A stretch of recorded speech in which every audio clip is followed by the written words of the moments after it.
Hello student, welcome back to my channel Samrat academy. Student, जितने बच्चे class 10th में और सामाजिक विज्ञान का पेपर देने वाले हैं, सामाजिक विज्ञान के पेपर में मानचित्र भरने के लिए देता है। मेरे प्यारों जो कितने नंबर के लिए? 10 नंबर के लिए देता है। और आज की इस वीडियो में कंप्लीट आप लोगों को मानचित्र भर के दिखाने वाला हूं। अभी मेरे पास 4 मानचित्र है और जितने इंपॉर्टेंट क्वेश्चन है सारे के सारे क्वेश्चन को मैं यहाँ पे भर के आप लोगों को दिखाने वाला हूं। एक भी प्रश्न छोड़ने वाला नहीं है मेरे प्यारों। और इस वीडियो से मेरे प्यारों इसमें कम से कम 10 और इसमें 10 कम से कम 20 प्रश्न सॉल्व कराने वाला हूं मानचित्र वाला, जो कि इंपॉर्टेंट है और इससे बाहर आपके एग्जाम में नहीं आएगा। इतना तैयार कर लो मेरे प्यारों, 10 नंबर आपका क्लियर है, क्योंकि मानचित्र वाला फिक्स टॉपिक आता है मेरे प्यारों, ये फिक्स होता है। बस सही नाम आपको मालूम होना चाहिए, सही उसका लोकेशन मालूम होना चाहिए, बस काम आपका बन जाएगा, 10 नंबर क्लियर हो जाएगा मेरे प्यारे बच्चों। चलिए मैं फटाफट सबसे पहले एक मानचित्र लेकर यहां पे दिखाता हूं। एक मानचित्र मेरे पास आ गया, इसके बाद मैं प्रश्न दिखाऊंगा, प्रश्न कहां से बनते हैं। देखिए ये है मेरे प्यारे बच्चों प्रश्न, ठीक है। ध्यान से आप लोग समझिएगा, बहुत आसान तरीके से बताऊंगा, इतना आसान बताऊंगा मेरे प्यारे बच्चों कि बिल्कुल मेरे प्यारे बच्चों इतना आसान पूरे यूट्यूब चैनल पे आप लोगों को कोई नहीं बताया होगा मानचित्र भरने का तरीका। अब मेरे प्यारे बच्चों प्रश्न संख्या 29 का क आता है, उसमें बोल रहेगा ऑलरेडी कि निम्नलिखित स्थानों को भारत के दिए गए रेखा मानचित्र पे इस चिन्ह के द्वारा नाम सहित दर्शाई और सही नाम तथा सही अंकन के लिए आधे आधे अंक निर्धारित है।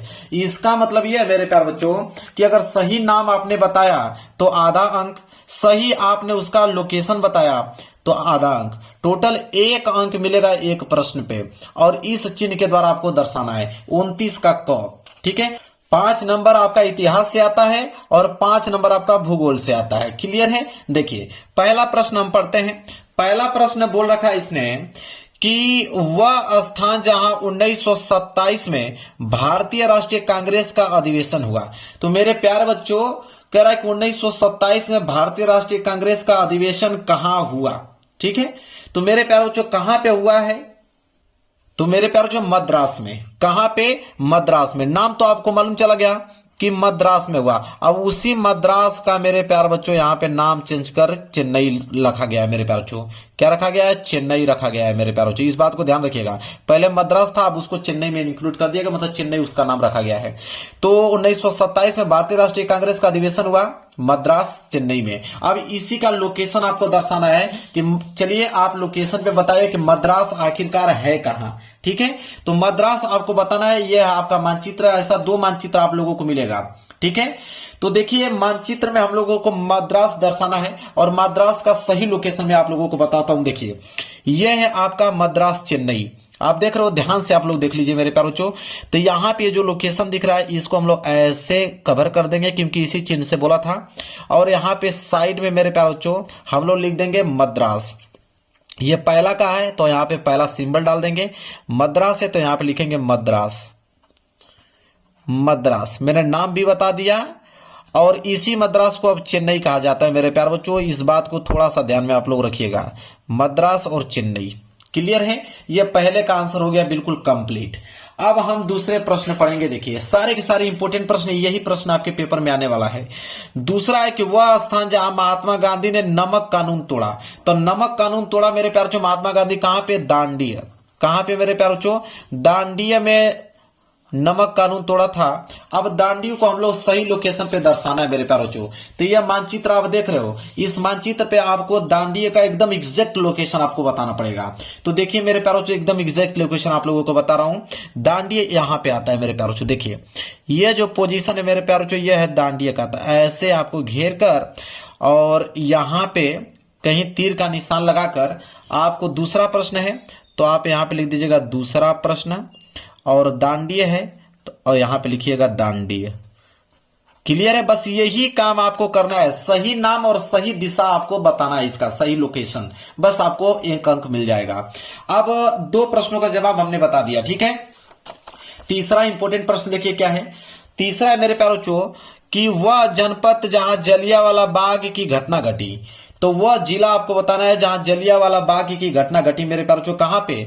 अमृतसर में। जलियांवाला बाग की घटना घटी अमृतसर में। तो मेरे प्यारे बच्चों यहां पे हो जाएगा अमृतसर, ठीक है। अब अमृतसर को हम लोगों को सही लोकेशन पे दर्शाना है मेरे प्यारे बच्चों, ठीक है, कि अमृतसर कहां पे है। तो अमृतसर की अगर हम बात करें तो चलिए अमृतसर का मैं लोकेशन आप लोगों को बताता हूं। देखिए अमृतसर का जो एग्जैक्ट लोकेशन है मेरे प्यारे बच्चों, आप देख सकते हो यहाँ पे बिल्कुल कॉर्नर में मेरे प्यारे बच्चों, यह जो है ये अमृतसर का लोकेशन है। बिल्कुल यहाँ इस तरह का सिंबल लगाकर मेरे प्यारे बच्चों, और आपको यही साइड में कहीं पे एरो का चिन्ह लगाकर, तीसरा प्रश्न था ना मेरे प्यारे बच्चों, तो आप यहाँ पे डालेंगे तीसरा प्रश्न, और तीसरा प्रश्न डालने के बाद अमृतसर यहाँ पे लिख देंगे, अमृतसर यहाँ पे आप लिख देंगे। क्लियर है, कोई डाउट नहीं होना चाहिए। समझ में आ रहा है आप लोगों को ना? चलिए बिल्कुल आराम आराम से बता रहा हूं ताकि आप इसको सीख पाए। इसके बाद ये चौथा प्रश्न है कि वह स्थान जहां महात्मा गांधी का किसान सत्याग्रह आंदोलन हुआ, तो महात्मा गांधी का किसान सत्याग्रह आंदोलन कहां हुआ मेरे प्यारे बच्चों? देखिए किसान सत्याग्रह आंदोलन जो हुआ था मेरे प्यारे बच्चों, वो चंपारण में हुआ था। कहां पे हुआ था? चंपारण। तो नाम तो आपको मालूम चला गया। अब एग्जैक्ट लोकेशन पे चंपारण को आपको दर्शा देना है, नंबर आप लोगों को मेरे प्यारे बच्चों मिल जाएगा। चलिए चंपारण को दर्शाते हैं हम लोग मैप में।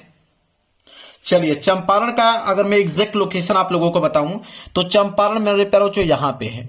यहां पे आप लोगों का चंपारण है, ऐसे आप लोगों का सिंबल बनाकर और एरो का चिन्ह देकर। चौथा प्रश्न है मेरे प्यारे बच्चों चौथा, तो यहां पे आप चौथा लिख दोगे। चंपारण है, अब यहां पे नाम आप लिखोगे चंपारण। ठीक है, चंपारण कंप्लीट हो गया मेरे प्यारे बच्चों। एक प्रश्न इसका और बचा हुआ है। ठीक है, चलिए उस प्रश्न को देखते हैं। बोला है कि वह स्थान जहां 1929 में भारतीय राष्ट्रीय कांग्रेस का अधिवेशन हुआ, तो 1929 में भारतीय राष्ट्रीय कांग्रेस का अधिवेशन जो हुआ था मेरे प्यारे बच्चों, वो लाहौर में हुआ था। कहां पे? लाहौर में हुआ था। अब लाहौर को अपने लोकेशन पे दर्शाइए। तो मेरे प्यारे बच्चों लाहौर जो होगा मेरे प्यारे बच्चों भारत के नक्शे से थोड़ा बाहर होगा। ठीक है, क्योंकि ये भारत का नक्शा है और लाहौर भारत के नक्शे से थोड़ा बाहर सटा हुआ है।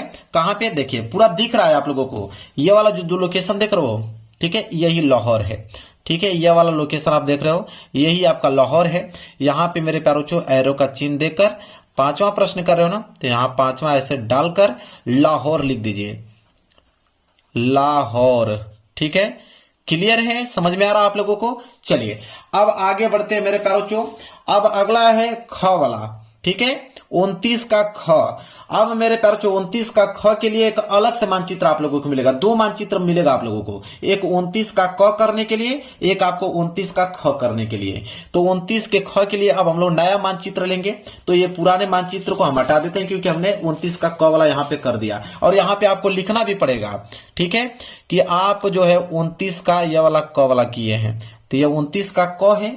ठीक है, और इसके बाद हम लोग नया लेते हैं मेरे प्यारे बच्चों मानचित्र 29 का ख करने के लिए। तो एक नया मानचित्र और मिलेगा आपको जिसमें 29 का ख करना होगा, तो आप यहां पे लिखेगा 29 का ख। अब इसको भरिएगा मेरे प्यारे बच्चों। चलिए इसका प्रश्न देखते हैं कि इसका प्रश्न क्या है। देखिए बोला है कि दिए गए भारत के रेखा मानचित्र पर निम्नलिखित को दर्शाना है। कह रहा है कि पहला प्रश्न बोल रखा है इसने कि पश्चिम बंगाल का एक अभयारण्य इस चिन्ह के द्वारा नाम सही दर्शाइए। पश्चिम बंगाल का कोई एक अभयारण्य बताना है जो कि इस चिन्ह के द्वारा लोकेशन पे आप लोगों को दर्शाना है मेरे प्यारे बच्चों। तो पश्चिम बंगाल का अभयारण्य की अगर हम बात करें तो वल्लभपुर। ठीक है, वल्लभपुर मेरे प्यारे बच्चों नोट कर लीजिए, क्या है? वल्लभपुर। ठीक है, अब मेरे प्यारे बच्चों इसी को हमें क्या करना है? लोकेशन पे दर्शाना है। तो ये नया मानचित्र आ गया, इसी पे हम लोगों को दर्शाना है कि वल्लभपुर है क्या। और चिन्ह बोला था कि वर्ग के चिन्ह से हमें दर्शाना है। चलिए इसका एग्जैक्ट लोकेशन हम लोग देखते हैं मेरे प्यारे बच्चों। तो इसका एग्जैक्ट लोकेशन यहाँ पे है, यहाँ पे आपको वर्ग बना देना है। और मेरे प्यारे बच्चों एरो का यहाँ पे चिन्ह देकर आप पहला प्रश्न कर रहे हो तो पहला प्रश्न यहाँ पे कर देना है। और वल्लभपुर है तो यहाँ पे लिखना पड़ेगा आपको कि वल्लभपुर। क्लियर है? इसके बाद मेरे प्यारे बच्चों पहला प्रश्न कंप्लीट हुआ। दूसरा प्रश्न देखिए क्या है, कह रहा है कि भारत के पूर्वी तट पर स्थित एक बंदरगाह इस चिन्ह के द्वारा नाम सहित बताइए। तो भारत के पूर्वी तट पर कोई एक बंदरगाह, तो पूर्वी तट पर एक बंदरगाह का नाम बताऊं मेरे प्यारे बच्चों, वह है आपका चेन्नई बंदरगाह। ठीक है, चेन्नई पोर्ट, उसका नाम ही वो है चेन्नई पोर्ट। ठीक है, चेन्नई पोर्ट उसका नाम है। और उसी को हमें दर्शाना है मेरे प्यारे बच्चों एग्जैक्ट लोकेशन पे। ठीक है, किस चिन्ह के द्वारा? ये जो त्रिभुज देख रहे हो इस चिन्ह के द्वारा। तो चेन्नई पोर्ट का लोकेशन अगर मैं बताऊं यही है, जो ये देख रहे हो यही है चेन्नई पोर्ट। तो यहां पे ऐसे कर ऐसे बना दीजिएगा और एरो का चिन्ह देकर दूसरा प्रश्न है ना, तो दूसरा प्रश्न यहाँ पे ऐसे लिखकर चेन्नई पोर्ट यहाँ पे लिख दीजिएगा, चेन्नई पोर्ट, ठीक है, चेन्नई पोर्ट। इसके बाद मेरे प्यारों जो आगे बढ़ेंगे अगले प्रश्न की तरफ। अगला प्रश्न है तीसरा प्रश्न, देख लीजिए क्या है। तीसरा प्रश्न है कि राजस्थान की एक पर्वत श्रृंखला इस चिन्ह के द्वारा नाम सहित दर्शाना है, ठीक है। तो राजस्थान की एक पर्वत श्रृंखला जो है कि अरावली, आपको मालूम है अरावली, ठीक है, काफी बड़ा पर्वत श्रृंखला है मेरे प्यारों जो अरावली। अब अरावली को दर्शाना है, तो अरावली कहां पे मैं दिखाता हूं आप लोगों को, यह है मानचित्र अरावली की। अगर हम बात करें तो यहीं पे मेरे प्यारों ये देख रहे हैं, यह अरावली है। तो किस चीज से दर्शाना था, ऐसे करके था और ऐसे करके था, ठीक है। और यह आपका अरावली है, मतलब यह तीसरा प्रश्न आप कर रहे थे, यहाँ पे डाल दीजिएगा तीसरा प्रश्न का यह उत्तर है। और इसके बाद मेरे प्यार बच्चों एरो का इस तरह का चिन्ह देकर यहाँ पे अरावली लिख दीजिएगा, अरावली, ठीक है। समझ में आ रहा आप लोगों को, अरावली, क्लियर है। चलिए आगे बढ़ते हैं। अगला प्रश्न देख लीजिए, चौथा है, कह रहा है कि ओडिशा का ये एक लौह अयस्क क्षेत्र इस चिन्ह के द्वारा नाम सहित दर्शाइए। तो ओडिशा का, ठीक है, ओडिशा का एक लौह अयस्क क्षेत्र, ठीक है, जो कि मेरे प्यारे बच्चों क्या है, तो वह है आपको लोगों का मयूरभंज, ठीक है, मयूरभंज मेरे प्यारे बच्चों जो कि ओडिशा में है। तो यहां पे लिखिएगा मयूरभंज, मयूरभंज, ठीक है। यह ओडिशा का एक लौह अयस्क क्षेत्र है जो कि इस चिन्ह के द्वारा लोकेशन पे दर्शाना है, ठीक है, मयूरभंज को। तो यह आपका आ गया मानचित्र। और मयूरभंज की अगर हम बात करें उसका एग्जैक्ट लोकेशन यहाँ पे मेरे प्यारों चो, तो कैसे दर्शाना था, ऐसे, और यहाँ पे इस चिन्ह के द्वारा दर्शाना था। तो इस तरह के मैंने चिन्ह यहाँ पे बना दिया, मयूरगंज, ठीक है। अब यहाँ पे ऐसे कर कर यहाँ पे इसका नाम लिख दीजिए। चौथा है तो आप लिखेंगे यहाँ पे चौथा मयूरगंज, तो आप लिखेंगे मयूरगंज, ठीक है, मयूरगंज। इसके बाद मेरे प्यारों जो इसका लास्ट प्रश्न यहाँ पे है पांचवा, कि नर्मदा नदी पर बना बांध इस चिन्ह के द्वारा नाम सहित दर्शाइए।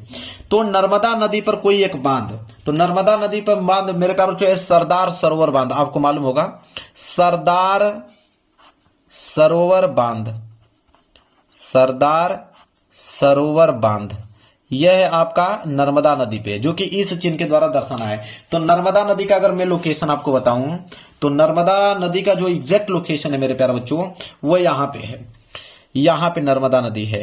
तो ऐसे करना था और ऐसे करना था, उसका इस तरह का सिंबल बनाना है, एरो का चिन्ह दे देना है।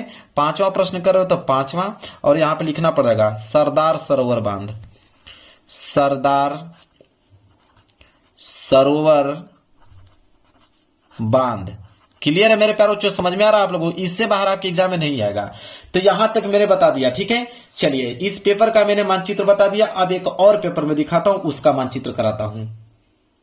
चलिए मेरे प्यारों जो एक नया मेरे प्यारों बच्चों क्वेश्चन मैंने ले लिया यहां से दूसरे पेपर का, प्रश्न 9 का ए बोला है कि निम्नलिखित स्थानों को भारत के दिए गए रेखा मानचित्र पर चिन्ह के द्वारा नाम सहित आप लोगों को भरना है, और सही नाम तथा सही अंकन के लिए आधे आधे अंक जो है मेरे प्यारों वो निर्धारित है। देखिए पहला प्रश्न क्या बोल रखा है इसने, पहला प्रश्न बोला है कि वह स्थान जहां 1927 में भारतीय राष्ट्रीय कांग्रेस का अधिवेशन हुआ था। तो 1927 में भारतीय राष्ट्रीय कांग्रेस का अधिवेशन अभी हमने देखा कहां पे मेरे प्यारों मद्रास में, ठीक है, कहां पे हुआ था, मद्रास। अभी हमने उस वाले भी पेपर में सेम यही प्रश्न था, मैं बता रहा हूं ना, इससे बाहर आपके एग्जाम में नहीं आएगा। और मद्रास को चेन्नई इस समय कहा जा रहा है मेरे प्यारे बच्चों, तो उसी को दर्शाना है। चलिए तो यह नया मानचित्र मेरे पास आ गया, और 9 का ए है तो आपको यहां पे लिखना पड़ेगा कि 9 का आप ए कर रहे हो, और पहला प्रश्न का मद्रास आंसर है मेरे प्यारे बच्चों। तो मद्रास का एग्जैक्ट लोकेशन कहां पे है, यहीं पे जो दिख रहा है बिंदी, यही है मेरे प्यारे बच्चों। तो यहाँ पे ऐसे आपको कर देना है, और एरो का चिन्ह इस तरह लगाकर, पहला प्रश्न है ना, तो आप यहाँ पे लिखोगे पहला मद्रास, मद्रास, और इसी को मेरे प्यारे बच्चों चेन्नई कहा जा रहा है इस समय, क्या कहा जा रहा है, चेन्नई कहा जा रहा है मेरे प्यारे बच्चों, ठीक है। चलिए अब हम बात करेंगे दूसरे प्रश्न की तरफ। दूसरा प्रश्न है कि वह जनपद जहां जलियांवाला बाग की घटना घटी। तो जलियांवाला बाग की घटना उस वाले में था, यही प्रश्न मेरे प्यारे बच्चों, मतलब अमृतसर में, कहां पे, अमृतसर में। मैं बता रहा हूं ना कि इसी प्रकार का मेरे प्यारे बच्चों क्वेश्चन आ रहा है, ठीक है, इसी प्रकार के मेरे प्यारे बच्चों क्वेश्चन पूछा जा रहा है। तो वह जनपद जहां जलियांवाला बाग की घटना घटी अमृतसर में। चलिए अमृतसर देखते हैं मेरे प्यारे बच्चों। तो अमृतसर की अगर हम बात करें तो अमृतसर कहां पे है, यहां पे आइए, ऊपर आइए, ऊपर यहां पे आइए, यह है आपका अमृतसर। ठीक है, ऐसे कर कर एरो का चिन्ह दे देना है। दूसरा प्रश्न कर रहे हो तो दूसरा प्रश्न ऐसे कर देना है। अमृतसर है तो यहां पे डालेंगे आप अमृतसर। क्लियर है, समझ में आ रहा है आप लोगों को? दो प्रश्न तो उसी में से मैच कर दिया। इसके बाद देखिए यहां पे है, कह रहा है कि वह स्थान जहां असहयोग आंदोलन का कार्यक्रम स्वीकार किया गया, तो वह स्थान जहां असहयोग आंदोलन का कार्यक्रम स्वीकार किया गया मेरे प्यारे बच्चों, कहां पे? नागपुर में। यह क्वेश्चन चेंज आ गया, नागपुर में मेरे प्यारे बच्चों। तो नागपुर को चलिए दर्शाते हैं। तो नागपुर का जो एग्जैक्ट लोकेशन होगा मेरे प्यारे बच्चों, वो कहां पे होगा? देखिए नागपुर का एग्जैक्ट लोकेशन यहां पे है, यह जो है नागपुर में है, यहां पे ऐसे करना है और एरो का चिन्ह यहां तक देना है। और तीसरा प्रश्न कर रहे हो ना, तब तीसरा इस तरह हेडिंग डाल लेना इस पे, और नागपुर तो यहां पे लिखेंगे आप नागपुर, नागपुर। क्लियर है, समझ में आ रहा है आप लोगों को? चलिए आगे बढ़ते हैं अगले प्रश्न की तरफ। अगला प्रश्न देख लीजिए क्या है। अगला प्रश्न है मेरे प्यारे बच्चों कि वह जनपद जहां चौरी चौरा कांड हुआ, तो चौरी चौरा कांड मेरे प्यारे बच्चों कहां हुआ? मेरे प्यारे बच्चों गोरखपुर में। तो यहां पे लिखेंगे गोरखपुर। चौरी चौरा कहां पे है? गोरखपुर में मेरे प्यारे बच्चों। चलिए गोरखपुर का हम लोकेशन देखते हैं, चौरी चौरा। तो देखिए गोरखपुर का अगर लोकेशन की अगर हम बात करें, यहां पे है मेरे प्यारे बच्चों। ये जो लोकेशन आप देख रहे हो, ठीक है, ये लोकेशन यही है आपका चौरी चौरा। ठीक है, तो यहां ऐसे कर देना है। और चौथा प्रश्न है, चौथा है, तो चौथा प्रश्न यहां पे डाल देना है चौरी चौरा। यहां पे लिख दीजिएगा इस तरह कि चौरी चौरा, और कोष्टक में मेरे प्यारे बच्चों लिख दीजिएगा गोरखपुर, गोरखपुर। इस तरह कोष्टक में आप लोगों को लिख देना है ताकि एग्जामिनर और अच्छे से बेहतर समझ पाए। इसके बाद है अगला प्रश्न, देख लीजिए। अगला प्रश्न है कि वह स्थान जहां नील की खेती करने वाले किसानों का आंदोलन हुआ, तो नील की खेती करने वाले किसानों का आंदोलन हुआ चंपारण, जो कि बिहार में है। ठीक है, चंपारण, चंपारण जो कि बिहार में पड़ता है मेरे प्यारे बच्चों। जस्ट उसी के बगल में देखिएगा, यह आपका गोरखपुर और जस्ट उसी के सटे हुए आप लोगों का चंपारण यहाँ पे। ठीक है, यह है, यह वाला लोकेशन आपका चंपारण बिहार है मेरे प्यारे बच्चों। तो इस पे आप लोगों का इस तरह एरो का चिन्ह यहाँ पे बना लेना है। एरो का चिन्ह बनाने के बाद मेरे प्यारे बच्चों पांचवा यहाँ पे डाल लेना है और यहाँ पे चंपारण लिखना है, चंपारण। और कोष्टक में आप लिख दीजिएगा बिहार, क्योंकि बिहार में पड़ता है चंपारण। ठीक है, बिहार।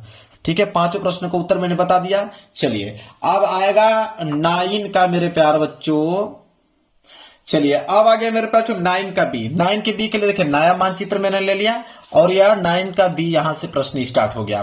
देखिए 9 के बी में एक दिए गए रेखा मानचित्र पर निम्नलिखित को दर्शाना है। बोला है 9 का बी का पहला प्रश्न कि नेशनल कार्बेट पार्क इस चिन्ह के द्वारा नाम सहित आपको दर्शाना है। ठीक है, तो नेशनल कार्बेट पार्क कहां पे मेरे प्यारे बच्चों? तो यूके में है, उत्तराखंड में है। ठीक है, तो नेशनल कार्बेट पार्क जो है वो उत्तराखंड में है और इस चिन्ह से आपको दर्शाना है। चलिए देखते हैं नेशनल कार्बेट पार्क। ठीक है, तो नेशनल कार्बेट पार्क का अगर हम लोकेशन देखें मेरे प्यारे बच्चों, तो यहां पे है, यहां पे मेरे प्यारे बच्चों नेशनल कार्बेट पार्क मैं बना देता हूं यहां पे। ठीक है, देखिए यहां से ऐसे कर देता हूं ताकि दिखे अच्छे से। यहां पे यह आपका नेशनल कार्बेट पार्क। अब यहां से एरो का चिन्ह लगा देना है आप लोगों को। पहला प्रश्न कर रहे थे, यहां पे डालोगे पहला प्रश्न और लिखोगे यहां पे कि नेशनल कार्बेट, नेशनल कार्बेट जो कि कहां है? नेशनल कार्बेट पार्क जो कि कहां है? उत्तराखंड में। मैं यूके लिख देता हूं, आप समझ जाइएगा, उत्तराखंड, यूके। ठीक है, इसके बाद चलिए देखते हैं दूसरा प्रश्न इसका क्या दिया हुआ है। बोला है कि भारत के पश्चिमी तट पर स्थित एक बंदरगाह इस चिन्ह के द्वारा नाम सहित दर्शाना है। वो भी कहां? पश्चिमी तट का।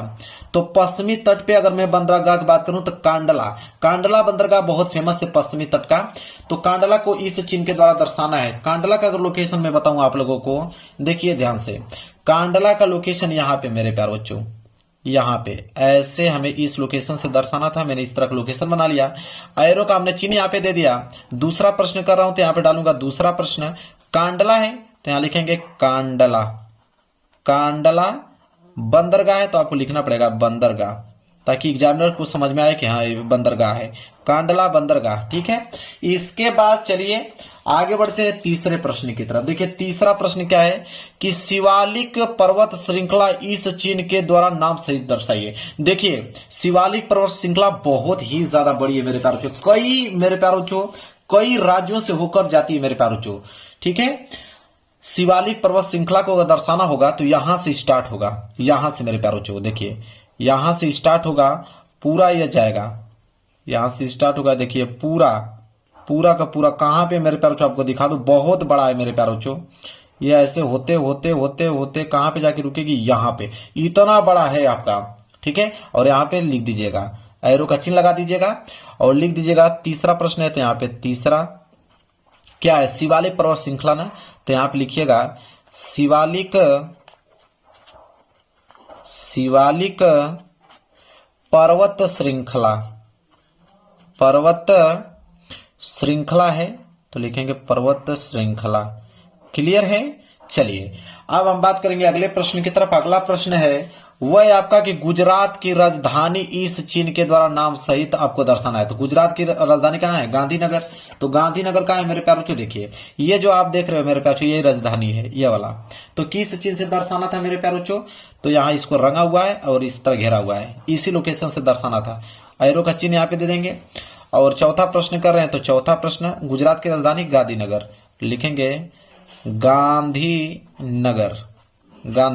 क्लियर है। चलिए अब मेरे प्यारो बच्चों इसका लास्ट प्रश्न हम लोग देखेंगे कि भारत के एक प्रमुख कोयला क्षेत्र, तो एक प्रमुख कोयला क्षेत्र बोकारो। ठीक है, बोकारो सबसे प्रसिद्ध है मेरे प्यारो बच्चों, तो बोकारो का लोकेशन हम लोग दिखा देते हैं। देखिए कोयला क्षेत्र वो हो जाएगा मेरे प्यारो बच्चों, यहाँ पे किस चिन्ह के द्वारा दर्शाना था, तो यहाँ पे ऐसे सी बना है, फिर इसको यहाँ पे घेरा गया है मेरे प्यारो बच्चों, ये लोकेशन है बोकारो का। ऐसे कर देंगे हम लोग। पांचवा प्रश्न है तो यहाँ डालेंगे पांचवा प्रश्न बोकारो, लिखेंगे बोकारो। ठीक है, कोयला खान, बोकारो कोयला खान है मेरे प्यारे बच्चों, जो कि कहां पे मेरे प्यारे बच्चों, तो ये आपका झारखंड में, कहां पे, झारखंड में। तो यहाँ पे ZH लिख देता हूं, समझ जाइएगा झारखंड।